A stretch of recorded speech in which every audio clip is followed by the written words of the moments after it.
I'm not so sure that AI is quite ready for prime time yet. No? No. But we just said it's going to eliminate like up to 20% of the white collar workers. That's according to one CEO. Why do you not think it's ready for prime time? Because we have numerous examples of AI might be on drugs. So it's called, I guess, hallucinations. It's on AI LSD. Yeah, you were explaining this to me in our pre-show meeting. Yeah, it just makes crap up.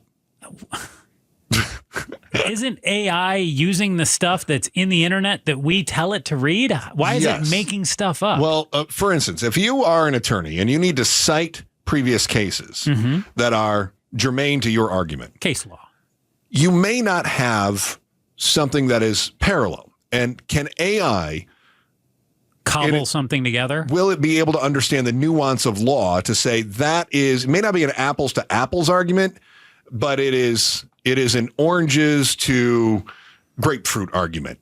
It's in the ballpark, right? So AI just goes, oh, there isn't any case law on this specifically. I'll just make something up. And so it does. And you may have heard this story. This came out, it's been 2 years ago, I think. So not like an actual court case. It completely manufactures something. Total hallucination. Yeah. The most famous one was May 2023. Yeah, two years ago. Mata versus Avianca, where the law firm got caught citing fake cases generated by ChatGPT. And the judge was like, what is this? This is garbage. Now, since then, since they got caught, people went, wait a minute. If people are using AI to help write their briefs and find these citations, which makes perfect sense. I mean, what makes a good lawyer from a bad lawyer is that they can make these arguments and they can cite case law and they can compare your oranges to grapefruits in order to make their arguments stick, right? This is what good attorneys do, but they have to have this vast knowledge base to be able to do that. With AI, you can load all of that case law in there, but can it put those things together? Probably can't weave them together. 20 court cases containing AI hallucinations found in just the past month alone, according to a new database that's created by a French lawyer and a data scientist whose name is Damien Charlatan. That does not sound like a real person. So it's funny you say that, because as I'm reading this article from Mashable, I'm wondering to myself, is this entire article proving its own point by creating fake citations and fake studies? It's funny you bring that up. Wasn't there a story, gosh, I'm going to say a year ago, could have been 6 months, could have been 2 years ago, that Sports Illustrated or some magazine out there was completely making up articles? Yeah.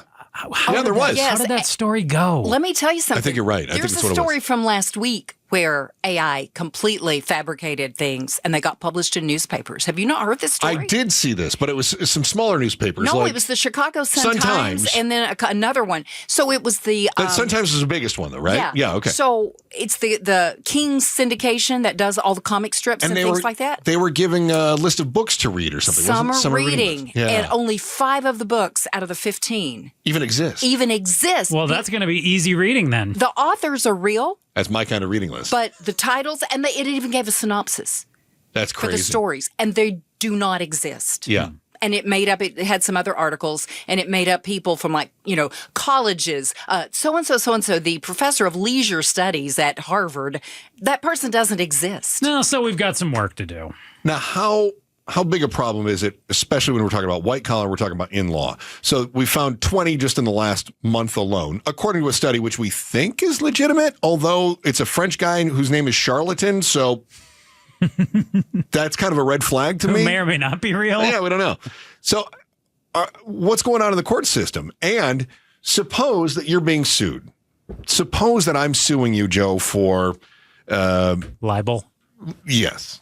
And I rely on my attorney Zork and Zorbach, right? And they're going They're going to the Chat GPT in order to help find some case law. You end up losing because of this case law that does not exist, but was written really well.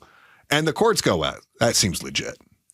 No, I mean, how many paralegals are double checking the citations in somebody else's brief? Clearly not enough. I mean, we had the story just last week about the gentleman who had passed away, who got to testify at his own his own trial. Oh, yeah. That was here. Uh-huh. Yeah. And yeah, he was dead. Right. And through AI, he was allowed to give a victim impact statement. And the judge was so moved by it that I believe the defendant got more time. Yeah. And the judge said, well, that was really good. It's being appealed because of that. Caused Arizona to look at this and say, hey, we need to figure out what our AI practices should be here. We've got people who aren't even alive anymore testifying. Is AI too smart for its own good right now?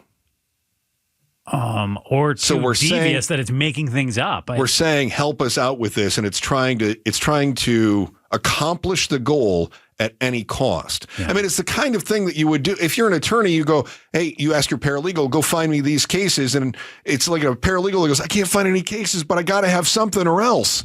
I mean, is AI saying I have to satisfy the whims of my master or else, rather than just say case law does not exist? But there should be some sort of fail-safe built in that the or else is, hey, I don't have anything else. Not I'll make it up.